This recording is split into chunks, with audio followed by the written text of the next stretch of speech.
Del Evangelio según San Lucas, capítulo 8, del 1 al 3. En el tiempo siguiente anduvo caminando Jesús por ciudades y aldeas, predicando y anunciando la buena nueva del reino de Dios.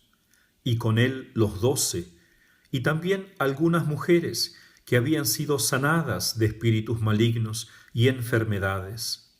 María, la llamada Magdalena, de la cual habían salido 7 demonios, Juana, mujer de Cusá, el intendente de Herodes, Susana y muchas otras, las cuales les proveían del propio sustento de ellas. Palabra del Señor, gloria a ti, Señor Jesús. Este breve evangelio nos dice mucho. Nuestro Señor está de camino, siempre de camino, de misión. Su amor por salvar a su pueblo no le da descanso.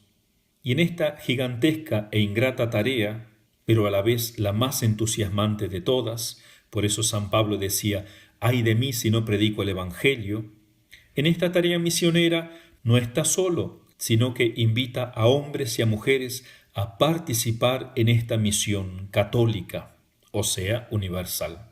Lo acompañan fielmente los 12, los apóstoles, los futuros sacerdotes y obispos de la Iglesia, pero todavía los tiene en seminario, un seminario breve que durará solamente 3 años, breve, pero intenso. Y también lo acompañan mujeres. Dice el jesuita Manuel Iglesias González en su hermoso trabajo crítico sobre el Nuevo Testamento, que ningún rabino admitía a las mujeres en su séquito entre sus discípulos. Estas mujeres ministraban a nuestro Señor y a sus apóstoles en lo respecto a los bienes de este mundo, ya que ellas recibían de ellos riquezas espirituales. Solo se menciona el nombre de 3 de estas mujeres, pero Lucas añade y otras muchas que los asistían con sus bienes. O sea, estas 3 no son las únicas, eran muchas más. María Magdalena, que muchos biblistas todavía se rompen la cabeza tratando de saber si esta María es la misma hermana de Marta, la que le lavó los pies en la casa del fariseo, la que Cristo salvó de ser apedreada, o son diferentes, etc. El padre Castellani dice que ese problema se resuelve no tanto con exégesis, sino con un poco de psicología. O sea, hay que ver los rasgos psicológicos de esta mujer que se repiten en todos estos casos. San Agustín la llama la devota de los pies de Cristo, porque siempre aparece a sus pies llorando. No hay caso, los santos padres, aunque no tenían un título en una universidad romana, sabían más que 2 o 3 de estos exégetas modernos. La otra mujer es Juana, cuyo nombre significa el Señor concede su gracia, y la tercera, Susana, cuyo nombre en hebreo significa Azucena, aunque de Susana no sabemos más nada. Sí nos dice Lucas que Juana era esposa de Cusá, el mayordomo de Herodes. Barclay dice que se trataba en realidad del encargado de las finanzas del rey, hoy diríamos el ministro de Economía. Si nuestros diarios modernos hubieran estado presentes, como La Nación o Clarín, ya le hubieran armado un caso de corrupción a nuestro Señor y a los apóstoles, poniendo bajo sospecha el dinero que llevaba la esposa del ministro. Bueno, dice el Evangelio que le seguían al Señor mujeres que habían sido sanadas de espíritus malignos y enfermedades. Y todavía sigue siendo el caso que al Señor lo seguimos un poco de enfermos, como dicen en Ecuador, un poco de enfermos, pidiéndole que nos sane como hizo con estas santas mujeres, que nos ayude a vencer a los demonios. Los sacerdotes en las confesiones somos testigos de esta dura batalla entre el alma y la tentación. Y aunque la lujuria no es el único ni el más grave de los pecados, sí existe hoy gran facilidad, incluso para religiosos, de caer en los lazos de este vicio. Por eso quisiera compartir algunos consejos prácticos, no un tratado sobre la pureza, aunque siempre hace bien leer lo que escribieron los santos o los profesionales al respecto, pero sí algunos consejos prácticos, 5 en concreto, de cómo luchar contra este vicio de la lujuria. Mucha gente viene realmente agobiada a confesarse, desanimados, porque no alcanzan a veces a poder vivir una semana siquiera sin caer en pecados contra la pureza. ¿Cómo animarlos? ¿Qué decirles ante un pecado tan difícil de erradicar y ante tantos fracasos?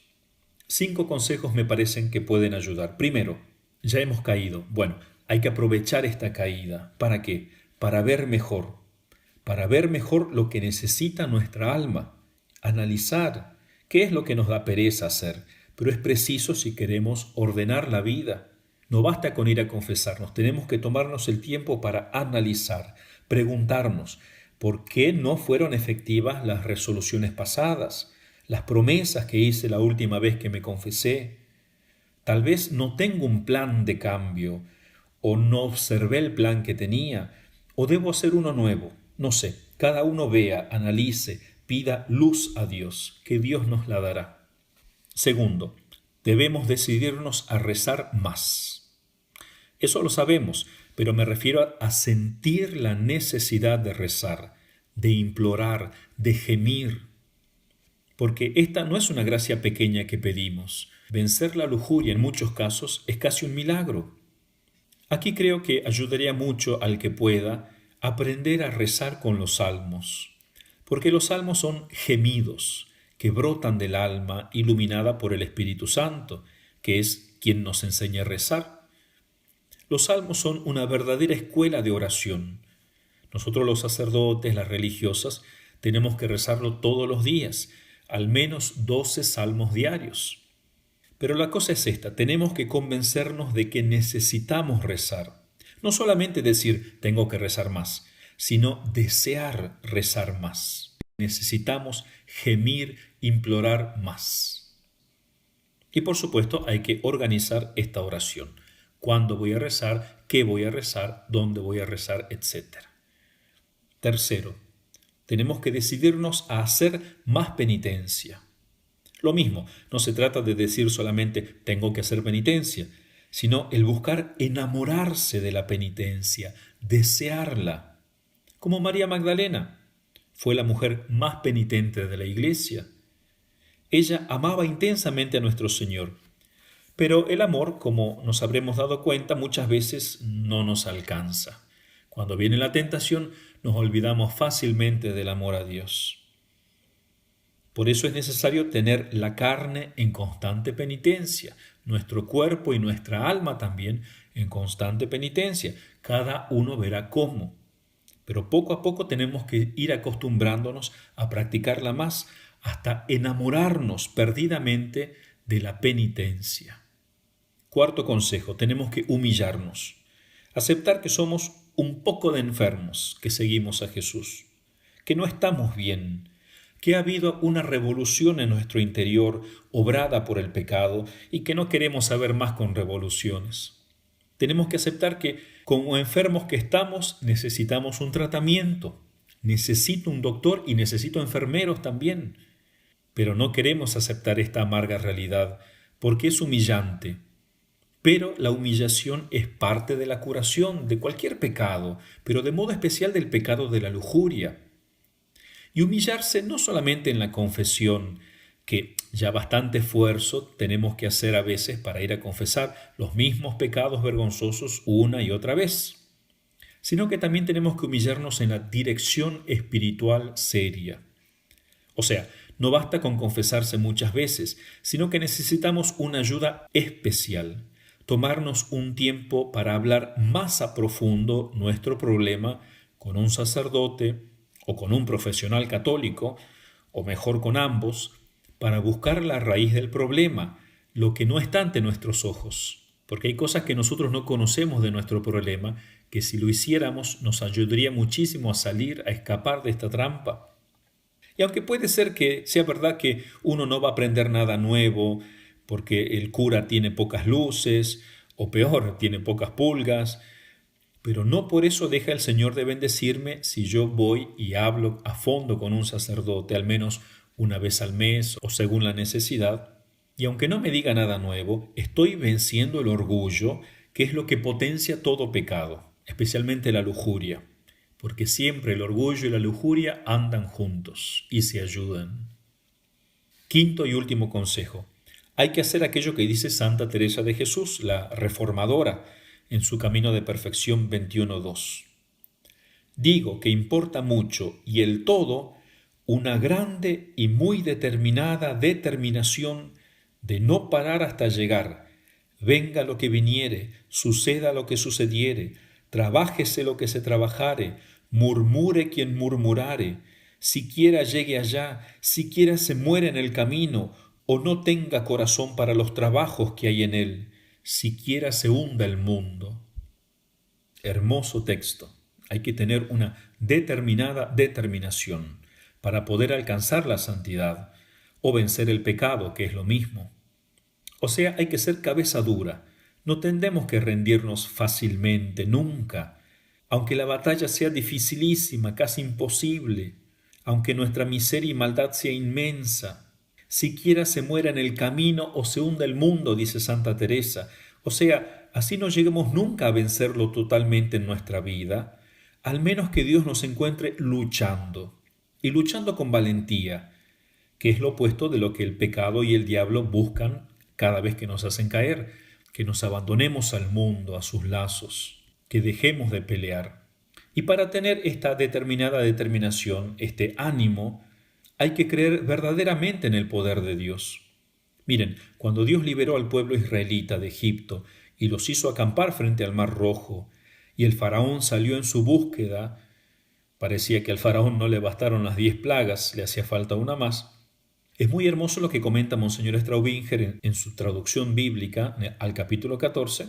Dice así: si el enemigo nos vence, estamos dispuestos a creer en su omnipotencia, en la omnipotencia del mal. Triunfa así otra vez la vanidad. Este es un detalle muy importante, porque muchas veces al caer creemos que el mal es omnipotente, que puede tanto como el bien. Creemos que el mal es invencible. Pero si nosotros confiáramos plenamente en Dios, ¿no podríamos acaso vencerlo? Allí está nuestra fuerza, es la confianza en Dios. Por eso, como penitencia, le pido al que se viene a confesar de estos pecados que lea el Salmo 39. En algunas Biblias es el Salmo 40. Leo algunos versículos del Salmo. Esperé en Yahvé con esperanza sin reserva. Y él se inclinó hacia mí y escuchó mi clamor, me sacó de una fosa mortal, del fango cenagoso. Este fango simboliza muy bien el pecado de la lujuria, ¿no? Me sacó del fango cenagoso. Y asentó mis pies sobre roca, y dio firmeza a mis pasos. Puso en mi boca un cántico nuevo, un himno a nuestro Dios. Dichoso el hombre que ha puesto su esperanza en Yahvé. Ahora me rodean males sin número, mis culpas se precipitan sobre mí y no puedo soportar su vista. Son más numerosas que los cabellos de mi cabeza y mi corazón desmaya. Es la congoja del alma que tiembla ante sus pecados, ante el mal. Plegue a ti, Yahvé, librarme. Apresúrate, Señor, a ayudarme. Ese es el gemido de la oración. Hay que insistir como el niño que pide y pide. Y termina el Salmo diciendo: en cuanto a mí, soy pobre y miserable, pero el Señor cuida de mí. Mi amparo y mi libertador eres tú, Dios mío, no tardes. Entonces, aprovechemos nuestras caídas para levantarnos más fuertes, para desconfiar cada vez más de nosotros y de nuestros planes, y de buscar más la ayuda de Dios a través de la oración, de analizar nuestra vida, de hacer más penitencia, de acudir a sus ministros para ayuda, de ser más como niños que encuentran la fuerza no tanto en mirar nuestras propias miserias, sino en contemplar el rostro de su Padre. Eso hace un niño, de ahí toma fuerza. Termino con aquellas palabras que escribía aquella gran mística francesa, Eva Le Vallière. En su diario dice así: Señor, dejaos mover no por mi oración, no sé orar, sino por mi debilidad. Sé que os compadeceréis. En vos pongo mi confianza. Cada día que pasa compruebo más claramente mi nada y que Él lo es todo. Mi nada, no, He dicho mal, porque soy miseria, pecado e ingratitud, mientras Él es la paciencia inagotable. ¿Cómo es posible, Dios mío, que os inclinéis bondadoso sobre tanta miseria y que así me dispenséis vuestra misericordia y amor? Mis miserias y mis pasiones me permiten medir mejor lo sublime e incomprensible de su misericordia.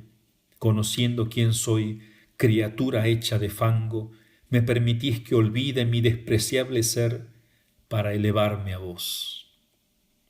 Y culmina Eva con este hermoso grito: creadme de nuevo, transformadme a imagen y semejanza de vuestro divino Hijo.